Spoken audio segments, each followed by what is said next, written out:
Hello my dear friend. आप सभी को ड्रीम एयरमैन चैनल पर स्वागत है। आप लोग थंबनेल में देख रहे होंगे कि आज मैं पार्ट 3 लेकर आया हूं।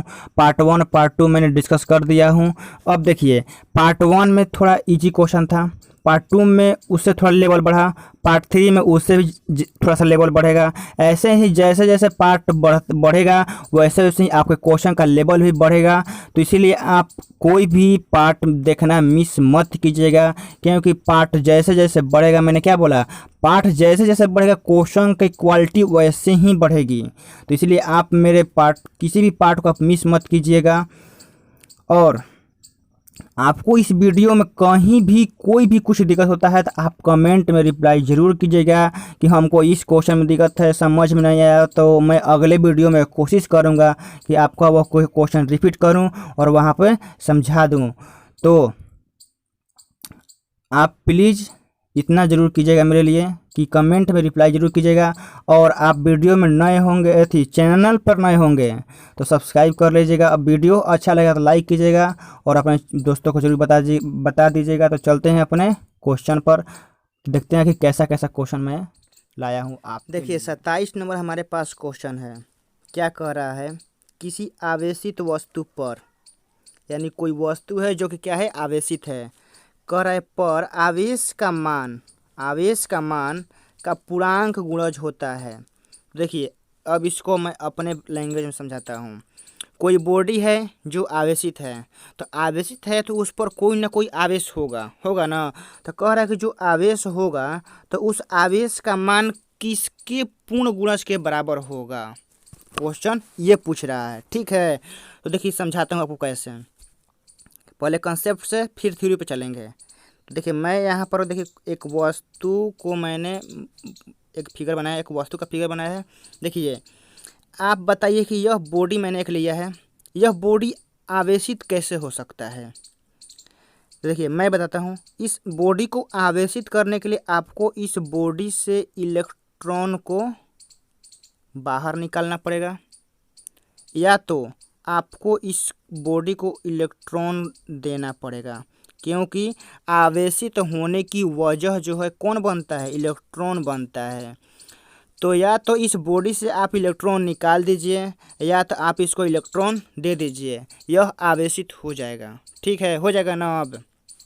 अब देखिए आवेशित होने का वजह कौन बन रहा है, बेचारा इलेक्ट्रॉन,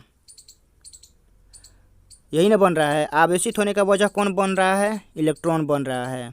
तो जो आवेश का मान होगा, आवेश का जो मान होगा वह किसके वजह से हो रहा है, इलेक्ट्रॉन की वजह से है।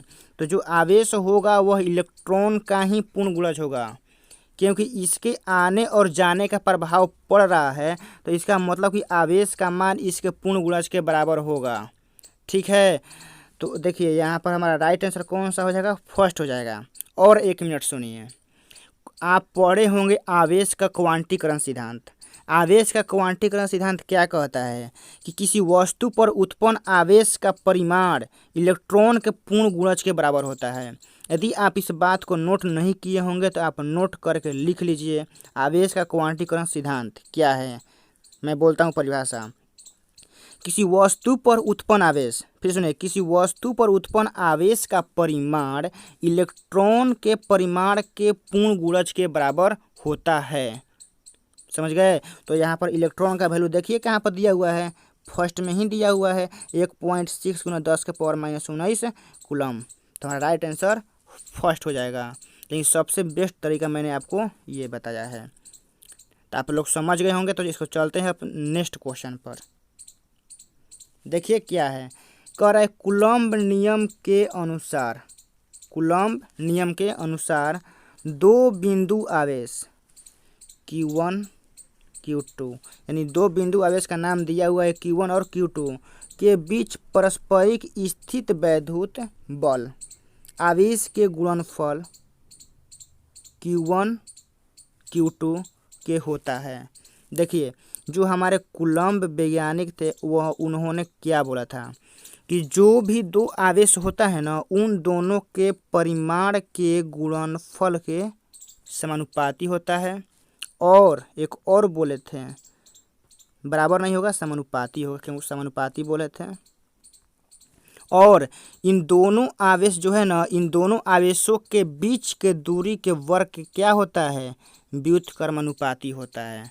ठीक है, मैंने दोनों यहाँ पर केस लिख दिया है।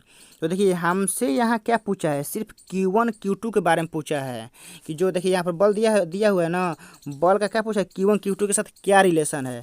देखिए Q1 Q2 के साथ क्या रिलेशन है, डायरेक्ट समानुपाती है। दिखाई दे रहा है ना, डायरेक्ट समानुपाती है। समानुपाती को और एक क्या बोलते हैं, अनुकर्मानुपाती। तो इसलिए हमारा राइट आंसर कौन सा हो जाएगा, सेकंड हो जाएगा, अनुकर्मानुपाती।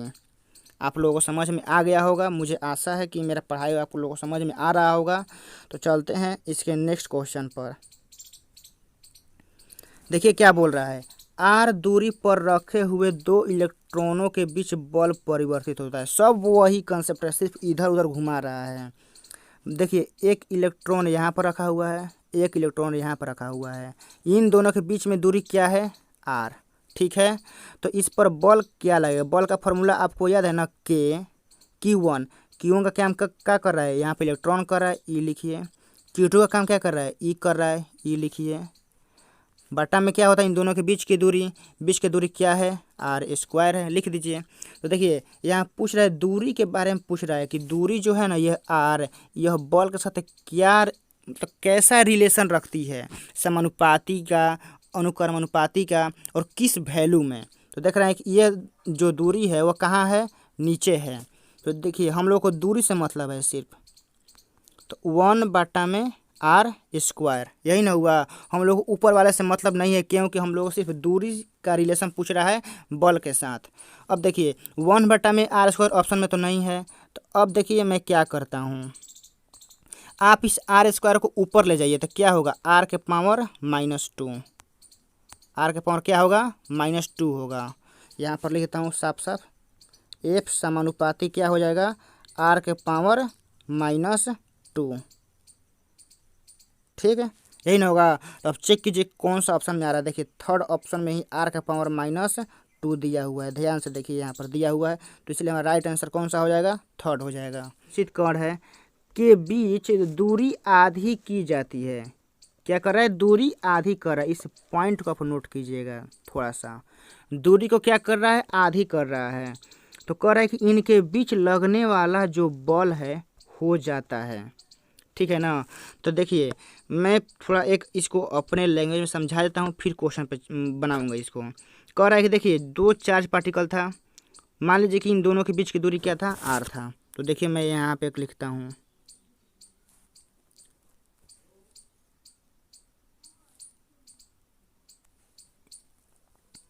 मैंने यहाँ पर देखिए लिया क्या कि ये मैंने दो वस्तु लिया। देखिए इन दोनों के बीच की दूरी मैंने क्या लिया, r। ठीक है ना।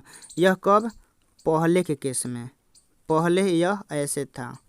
ठीक है, अब क्या किया कि वस्तु वही है, बस जो चार्ज पार्टिकल है, बस इन दोनों के बीच की दूरी को क्या कर दिया है, आधी कर दिया है। तो अब पूछ रहा है यह केस कब है, बाद में ऐसा कर दिया है, दूरी क्या कर दिया है, आधी कर दिया है। तो अब पूछ रहा है कि इस पर बल लगेगा, यानी कितना लगेगा। तो देखिए आप एक लिखिएगा नोट में, F2 बट्टा में F1 बराबर R1 बट्टा में R2 का स्क्वायर। ठीक है, इसको थोड़ा सा साइड में यहाँ लिखता हूँ फॉर्मूला। देखिए F2 बट्टा में F1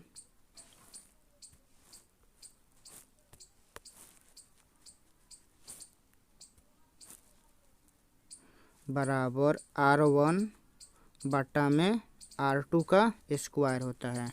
ठीक है, तो अब देखिए पहले के केस में R1 कितना था, R था ना। अब R2 यानी जो चेंज हो गया, कितना चेंज हो गया, R/2 कर दिया, और ऊपर कितना था, स्क्वायर। देखिए इस R से यह R कट जाएगा, और यह दो कहाँ चल जाएगा, ऊपर। तो देखिए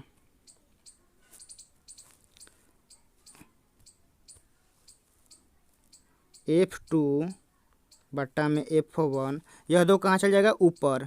तो ऊपर चलेगा तो 2 हो जाएगा, ऊपर कितना लगा है स्क्वायर, तो 2 का स्क्वायर कितना हो गया 4। अब देखिए, अब इस F1 को आप इसमें गुना कर दीजिए, तो F2 बराबर कितना हो जाएगा 4F1। यानी जो हमारा नया बॉल आया, देख रहे हैं ना कितना आया, F2 का मान कितना आया, पहले वाले के 4 गुना आया। कितना आया 4 गुना आया। तो देखते हैं ऑप्शन में, तो देखिए ऑप्शन हमारा अगले स्लाइड में देखते हैं। यहाँ पर देखिए ऑप्शन आ गया, क्या दिया हुआ है आधी, आधी आया था जी नहीं, चौगुना आया था। यहाँ क्या दिया चौथाई, चौथाई का मतलब होता है 1/4, 1/4 नहीं आया था, हमारा चौगुना आया था। ये भी गलत, दुगुना नहीं था, इसलिए हमारा राइट आंसर कौन सा हो जाएगा चौगुना, क्योंकि हमारा चौगुना ही आया था। ठीक है, तो देखिए चलते हैं 31 नंबर क्वेश्चन पर। 31 में क्या कर रहा है कि किसी परीक्षण आवेश, परीक्षण आवेश को इंग्लिश में क्या कहते हैं टेस्ट चार्ज, और इसका उपयोग मैं अभी बताता हूँ क्या होता है। यह किसी विद्युत क्षेत्र में रखेगा ना, तो उसकी तीव्रता मापने के लिए उपयोग में इसको लाया जाता है। तो आप समझ गए होंगे परीक्षण आवेश का मतलब क्या होता है। कह रहा है को विद्युत क्षेत्र में रखने पर, परीक्षण आवेश को कहाँ रख रहा है विद्युत क्षेत्र में, तो कहता है रखने पर इसमें होता है। तो देखिए कह रहा है, अब क्वेश्चन को अपने भाषा में समझाता हूँ। कह रहा है कि एक परीक्षण आवेश को विद्युत क्षेत्र में रखने पर इसमें होता है।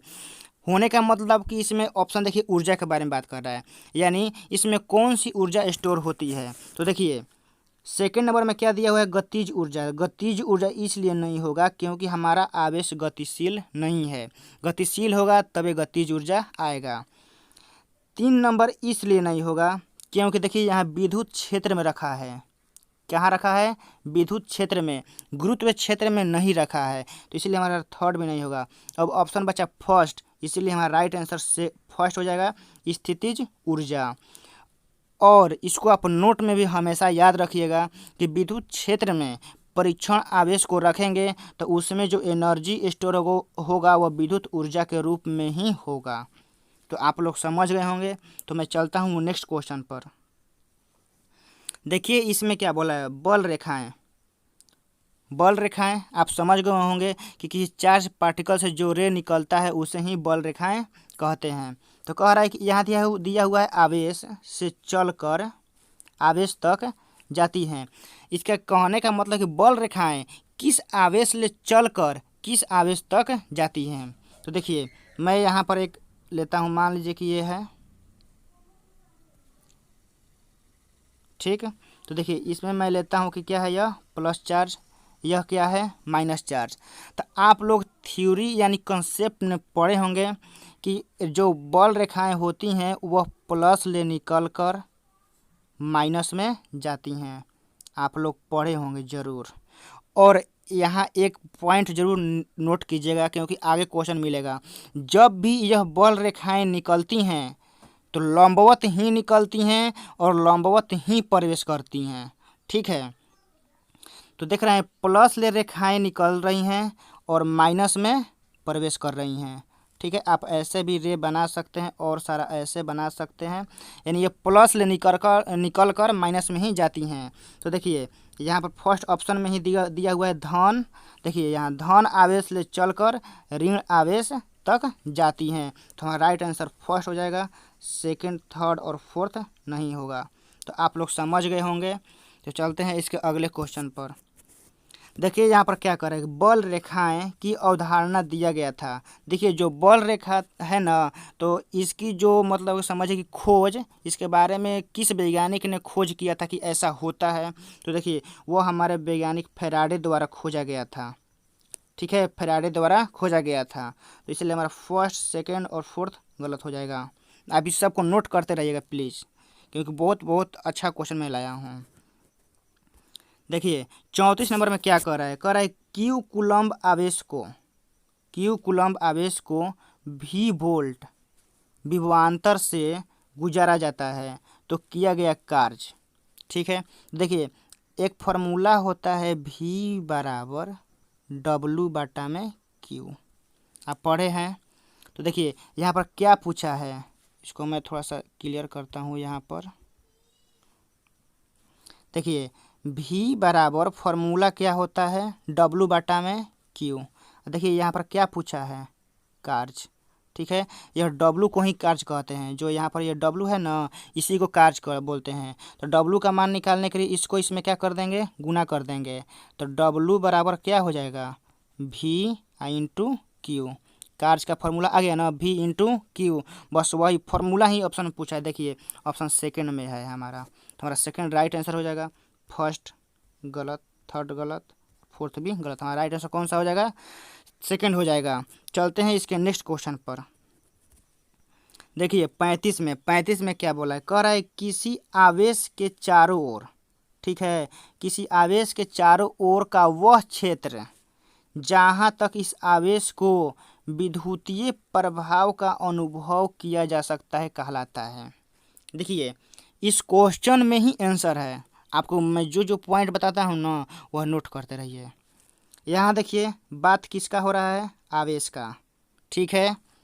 यहाँ पर क्या कह रहा है, विद्युतीय प्रभाव, यानी आवेश के चारों ओर क्या विद्युतीय प्रभाव का अनुभव करता है। तो कहता है कि वह कौन सा क्षेत्र कहलाता है। देखिए सेकंड में क्या बोला है, चुंबकीय क्षेत्र। यहाँ चुंबकीय प्रभाव का बात हो रहा है। देखिए क्वेश्चन में ही आंसर दिया हुआ है। जब कोई आवेश विद्युतीय प्रभाव का अनुभव करता है, इसका मतलब कि वो कहाँ है, विद्युतीय प्रभाव का अनुभव करता है, इसका मतलब कि वो विद्युत क्षेत्र में है। विद्युत क्षेत्र में है तभी ना विद्युत प्रभाव का अनुभव करेगा। चुंबकीय क्षेत्र में कैसे करेगा, चुंबकीय प्रभाव का अनुभव करता ना, तब चुंबकीय क्षेत्र में हो सकता था। लेकिन यहाँ पर क्या बोला है, विद्युतीय प्रभाव, इसका मतलब कि विद्युतीय क्षेत्र में रखा गया है। इसलिए हमारा राइट आंसर फर्स्ट हो जाएगा। थर्ड भी गलत, इसलिए आप इस बात को जरूर नोट करते रहिएगा। देख रहे हैं क्वेश्चन में ही घुमा के दिया हुआ है, बस आपको थोड़ा सा ध्यान से पढ़ना है क्वेश्चन को। देखिए 36 नंबर में, 36 नंबर क्या बोला कि जब एकांक विद्युत आवेश, ठीक है, जब एकांक विद्युत आवेश इलेक्ट्रॉन का आवेश इतना मान दिया हुआ है, कह रहा है 1 वोल्ट विभवांतर से होकर जाता है, तो किया गया कार्य का मान होगा। तो देखिए मैंने पीछे अभी कार्य का फॉर्मूला क्या लिखा, डब्लू बराबर वी आई इंटू क्यू, यही ना लिखा। तो देखिए डब्लू बराबर, देखिए यहाँ पर बोल रहा है ना कि 1 वोल्ट से गुजारा जाता है, तो वी का मान मैं कितना लिखूँ, 1 वोल्ट, ठीक है। क्यू का मान देख रहे हैं क्या दिया हुआ है, इलेक्ट्रॉन दिया हुआ है, तो आप यहाँ इलेक्ट्रॉन लिख दीजिए। तो कितना हो गया, 1 इलेक्ट्रॉन वोल्ट। कार्य का मान कितना आ गया, 1 इलेक्ट्रॉन वोल्ट। तो देखिए हमारा फर्स्ट ऑप्शन में ही दिया हुआ है 1 इलेक्ट्रॉन वोल्ट। तो हमारा ये सेकंड, थर्ड, फोर्थ गलत हो जाएगा। हमारा राइट आंसर कौन सा हो जाएगा, फर्स्ट हो जाएगा। चलते हैं इसके नेक्स्ट क्वेश्चन पर। नेक्स्ट में देखिए क्या बोल रहा है, 1 इलेक्ट्रॉन वोल्ट, 1 इलेक्ट्रॉन वोल्ट का मान पूछा है। देखिए पहले देखिए इलेक्ट्रॉन वोल्ट जो होता है ना, वह कार्य का मात्रक होता है। किसका मात्रक होता है, कार्य का। और कार्य का मात्रक क्या होता है, जूल, ठीक है। देखिए जो यहाँ पर दिया हुआ है कार्य का मात्रक क्या होता है, जूल होता है। देखिए 1 इलेक्ट्रॉन वोल्ट, तो इलेक्ट्रॉन वोल्ट किसका मात्रक होता है, जूल का, ठीक है। तो इलेक्ट्रॉन का आप मान यहाँ पर रख दीजिए 1.6 × 10⁻⁻⁹ कूलम।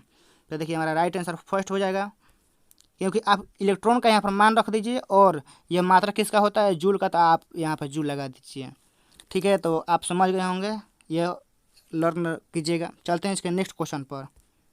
देखिए इसमें पूछा है 1 किलो इलेक्ट्रॉन वोल्ट का मान। देखिए किलो में, देखिए के जो होता है ना, किलो में 10⁻³ होता है। आप ध्यान दीजिएगा, किलो में 10⁻³ होता है। और इसी क्वेश्चन में एक मेगा लिखता हूँ, मेगा को 10⁻6 से सूचित करते हैं, 10⁻6। तो देखिए 1 किलो इलेक्ट्रॉन वोल्ट, तो के का मतलब होता है किलो, और किलो में कितना होता है, 10⁻3। तो हमारा राइट आंसर कौन सा हो जाएगा, सेकंड हो जाएगा।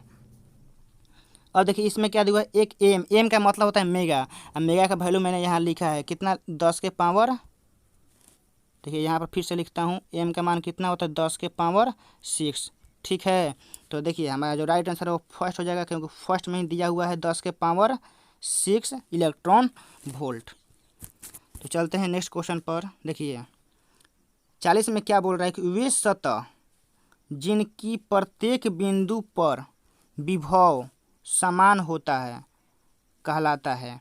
देखिए इसको आप थ्योरी में भी नोट करके जरूर लिख लीजिएगा कि जिस सतह के प्रत्येक बिंदु पर लिखते रहिएगा। जिस सतह के प्रत्येक बिंदु पर विभव का मान समान होगा वह सतह समविभवी कहलाएगा। कौन? समविभवी। समविभवी सतह कहलाएगा। और इसमें भी आप एक पॉइंट जरूर नोट कीजिएगा कि समविभवी सतह के द्वारा किया गया कार्य जीरो होता है। इसमें कोई कार्य नहीं होता, इसमें कार्य क्या होता है? जीरो होता है। ठीक है, आप इसको जरूर नोट कीजिए क्योंकि बहुत इंपॉर्टेंट है।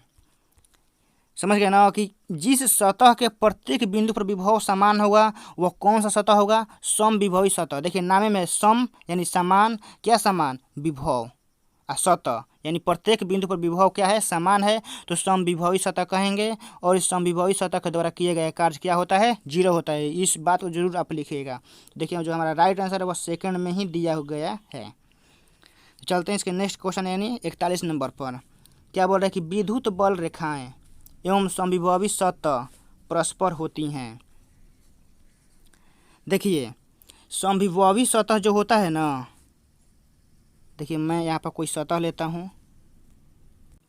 देखिए कैसे मैं यहाँ पे एक गोला लेता हूँ। देखिए मैंने माना कि यह क्या है? समविभवी सतह है, यानी इसके यहाँ पर देखिए यहाँ पर मैंने माना कि क्या है? विभव सब इसका समान है। ठीक है, तो देखिए तो विद्युत बल रेखाएं, मैंने पीछे वाले क्वेश्चन में क्या बोला कि विद्युत बल रेखाएं वह किसी भी सतह हो, समविभवी सतह हो चाहे कोई भी सतह हो। ठीक है ना, समविभवी सतह हो चाहे कोई भी सतह हो, विद्युत बल रेखाएं हमेशा उस सतह से क्या होती? लंबवत ही निकलेगी।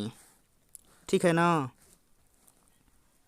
लंबवत ही निकलेगी। भले यहाँ पर आप 90 दिख नहीं रहा होगा क्योंकि जो विद्युत बल रेखाएं होती हैं वो काल्पनिक रेखा होती हैं। देखिए लंबवत ही निकलती हैं और लंबवत ही प्रवेश करेगी। तो इस सतह जो यह समविभवी सतह था, इसके क्या हो गया? यह विद्युत रेखाएं क्या हो गया? देखिए यहाँ पर 90 डिग्री का कोण बन रहा है। इसका मतलब कि जो समविभवी सतह होता है और विद्युत बल रेखाएं हैं उस सतह से हमेशा कैसे निकलेगा? लंबवत निकलेगा या लंबवत ही प्रवेश करेगा। तो इसीलिए हमारा राइट आंसर सेकंड हो जाएगा। आप इस बात को जरूर ध्यान करके नोट में ज़रूर लिख लीजिएगा, क्योंकि ये सब बहुत ज़्यादा इम्पोर्टेंट क्वेश्चन है। तो आज के लिए इतना ही रहने देते हैं। तो आपको यह वीडियो कैसा लगा? यदि आपको वीडियो में कुछ भी परेशानी लग रहा है कि हमको यह क्वेश्चन समझ में नहीं आया या कैसे और ज़्यादा मतलब कि मैं समझा सकता हूँ, कैसे एक्सप्लेन और करना चाहिए आपको, अगर यदि कोई भी आपको परेशानी होता है वीडियो देखने में, तो आप ज़रूर कमेंट में रिप्लाई कीजिएगा। और आप चैनल में नए होंगे तो सब्सक्राइब जरूर कीजिएगा। तो मिलेंगे अगले वीडियो में। जय हिंद।